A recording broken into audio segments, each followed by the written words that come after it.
اور جب تم عورتوں کو طلاق دے چکو اور ان کی عدت پوری ہو جائے تو ان کو اپنے شوہروں کے ساتھ جب وہ آپس میں جائز طور پر راضی ہو جائیں نکاح کرنے سے مت روکو۔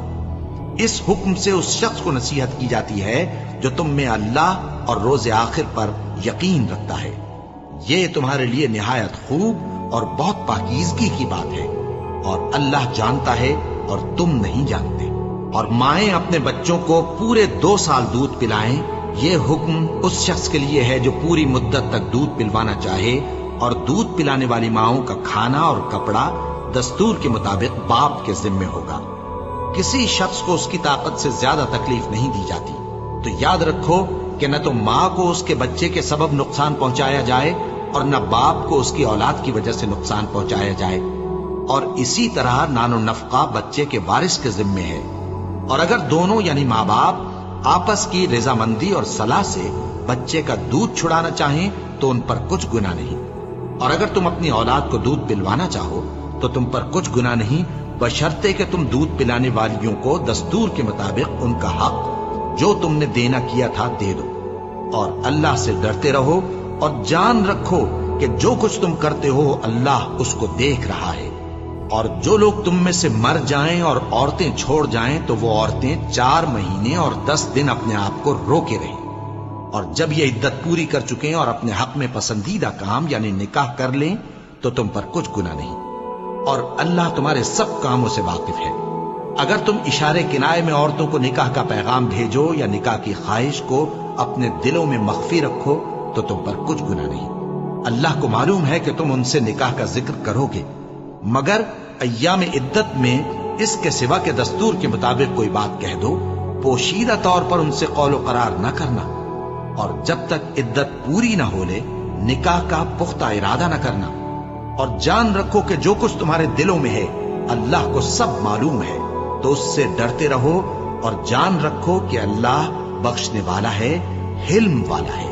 اور اگر تم عورتوں کو ان کے پاس جانے یا ان کا مہر مقرر کرنے سے پہلے طلاق دے دو تو تم پر کچھ گناہ نہیں، ہاں ان کو دستور کے مطابق کچھ خرچ ضرور دو، یعنی مقدور والا اپنے مقدور کے مطابق دے اور تنگ دست اپنی حیثیت کے مطابق۔ نیک لوگوں پر یہ ایک طرح کا حق ہے۔ اور اگر تم عورتوں کو ان کے پاس جانے سے پہلے طلاق دے دو لیکن مہر مقرر کر چکے ہو تو آدھا مہر دینا ہوگا۔ ہاں اگر عورتیں مہر بخش دیں یا مرد جن کے ہاتھ میں عقد نکاح ہے اپنا حق چھوڑ دیں اور پورا مہر دے دیں تو ان کو اختیار ہے۔ اور اگر تم مرد لوگ ہی اپنا حق چھوڑ دو تو یہ پرہیزگاری کی بات ہے، اور آپس میں بھلائی کرنے کو فراموش نہ کرنا۔ کچھ شک نہیں کہ اللہ تمہارے سب کاموں کو دیکھ رہا ہے۔ مسلمانوں، سب نمازیں خصوصاً بیچ کی نماز یعنی نماز عصر پورے اہتمام کے ساتھ ادا کرتے رہو اور اللہ کے آگے ادب سے کھڑے رہا کرو۔ پھر اگر تم خوف کی حالت میں ہو تو پیادے یا سوار جس حال میں ہو نماز پڑھ لو۔ پھر جب امن و اطمینان ہو جائے تو جس طریق سے اللہ نے تم کو سکھایا ہے جو تم پہلے نہیں جانتے تھے اللہ کو یاد کرو۔ اور جو لوگ تم میں سے مر جائیں اور عورتیں چھوڑ جائیں وہ اپنی عورتوں کے حق میں وصیت کر جائیں کہ ان کو 1 سال تک خرچ دیا جائے اور گھر سے نہ نکالی جائے۔ ہاں اگر وہ خود گھر سے چلی جائیں اور اپنے حق میں پسندیدہ کام یعنی نکاح کر لیں تو تم پر کچھ گناہ نہیں، اور اللہ زبردست ہے، حکمت والا ہے۔ اور مطلقہ عورتوں کو بھی دستور کے مطابق نان و نفقہ دینا چاہیے، پرہیزگاروں پر یہ بھی حق ہے۔ اسی طرح اللہ اپنے احکام تمہارے لیے بیان فرماتا ہے تاکہ تم سمجھو۔ بھلا تم نے ان لوگوں کو نہیں دیکھا جو شمار میں ہزاروں ہی تھے اور موت کے ڈر سے اپنے گھروں سے نکل بھاگے تھے؟ تو اللہ نے ان کو حکم دیا کہ مر جاؤ، پھر ان کو زندہ بھی کر دیا۔ کچھ شک نہیں کہ اللہ لوگوں پر مہربانی رکھتا ہے، لیکن اکثر لوگ شکر نہیں کرتے۔ اور مسلمانوں، اللہ کی راہ میں جہاد کرو اور جان رکھو کہ اللہ سب کچھ سنتا ہے، سب کچھ جانتا ہے۔ کون ہے کہ اللہ کو قرض حسنہ دے کہ وہ اس کے بدلے اس کو کئی گنا زیادہ دے گا؟ اور اللہ ہی روزی کو تنگ کرتا اور وہی اسے کشادہ کرتا ہے، اور تم اسی کی طرف لوٹ کر جاؤ گے۔ بھلا تم نے بنی اسرائیل کی ایک جماعت کو نہیں دیکھا جس نے موسیٰ کے بعد اپنے پیغمبر سے کہا کہ آپ ہمارے لیے ایک بادشاہ مقرر کر دیں تاکہ ہم اللہ کی راہ میں جہاد کریں؟ پیغمبر نے کہا کہ اگر تم کو جہاد کا حکم دیا جائے تو ایسا تو نہیں کہ لڑنے سے پہلو دہی کرو؟ وہ کہنے لگے کہ ہم اللہ کی راہ میں کیوں نہ لڑیں گے جبکہ ہم وطن سے خارج اور بال بچوں سے جدا کر دیے گئے۔ پھر جب ان کو جہاد کا حکم دیا گیا تو چند اشخاص کے سوا سب پھر گئے، اور اللہ ظالموں سے خوب واقف ہے۔ اور پیغمبر نے ان سے یہ بھی کہا کہ اللہ نے تم پر طالوت کو بادشاہ مقرر فرمایا ہے۔ وہ بولے کہ اسے ہم پر بادشاہی کا حق کیوں کر ہو سکتا ہے؟ اس سے بڑھ کر بادشاہی کے مستحق تو ہم ہیں، اور اس کے پاس تو بہت سی دولت بھی نہیں۔ پیغمبر نے کہا کہ اللہ نے اس کو تم پر فضیلت دی ہے اور بادشاہی کے لیے منتخب فرمایا ہے۔ اس نے اسے علم بھی بہت سا بخشا ہے اور تن و توش بھی بڑا عطا کیا ہے، اور اللہ کو اختیار ہے جسے چاہے بادشاہی بخشے، وہ بڑا کشائش والا ہے، دانا ہے۔ اور پیغمبر نے ان سے کہا کہ ان کی یعنی طالوت کی بادشاہی کی نشانی یہ ہے کہ تمہارے پاس وہ صندوق آئے گا جس کو فرشتے اٹھائے ہوئے ہوں گے۔ اس میں تمہارے پروردگار کی طرف سے تسلی بخشنے والی چیز ہوگی، اور کچھ اور چیزیں بھی ہوں گی جو موسیٰ اور ہارون چھوڑ گئے تھے۔ اگر تم ایمان رکھتے ہو تو یہ تمہارے لیے ایک بڑی نشانی ہے۔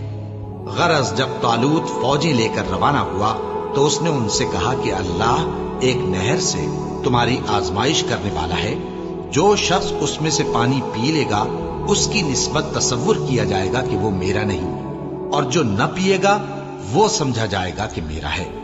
ہاں اگر کوئی ہاتھ سے چلو بھر پانی لے لے تو خیر۔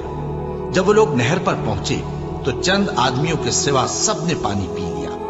پھر جب طالوت اور مومن لوگ جو اس کے ساتھ تھے نہر کے پار ہو گئے تو کہنے لگے کہ آج ہم میں جالوت اور اس کے لشکر سے مقابلہ کرنے کی طاقت نہیں۔ جو لوگ یقین رکھتے تھے کہ ان کو اللہ کے روبرو حاضر ہونا ہے، وہ کہنے لگے کہ بسا اوقات تھوڑی سی جماعت نے اللہ کے حکم سے بڑی جماعت پر فتح حاصل کی ہے، اور اللہ ثابت قدم رہنے والوں کے ساتھ ہے۔ اور جب وہ لوگ جالوت اور اس کے لشکر کے مقابل میں آئے تو اللہ سے دعا کی کہ اے پروردگار، ہم پر صبر کے دہانے کھول دے اور ہمیں لڑائی میں ثابت قدم رکھ اور لشکر کفار پر فتح یاب کر۔ تو طالوت کی فوج نے اللہ کے حکم سے ان کو شکست دے دی، اور داؤد نے جالوت کو قتل کر ڈالا، اور اللہ نے ان کو بادشاہی اور دانائی بخشی اور جو کچھ چاہا سکھایا۔ اور اگر اللہ لوگوں کو ایک دوسرے پر چڑھائی اور حملہ کرنے سے نہ ہٹاتا رہتا تو کرۂ ارض تباہ ہو جاتا، لیکن اللہ اہل عالم پر بڑا مہربان ہے۔ یہ اللہ کی آیتیں ہیں جو ہم تم کو سچائی کے ساتھ پڑھ کر سناتے ہیں، اور اے محمد صلی اللہ علیہ وآلہ وسلم، تم بلا شبہ پیغمبروں میں سے ہو۔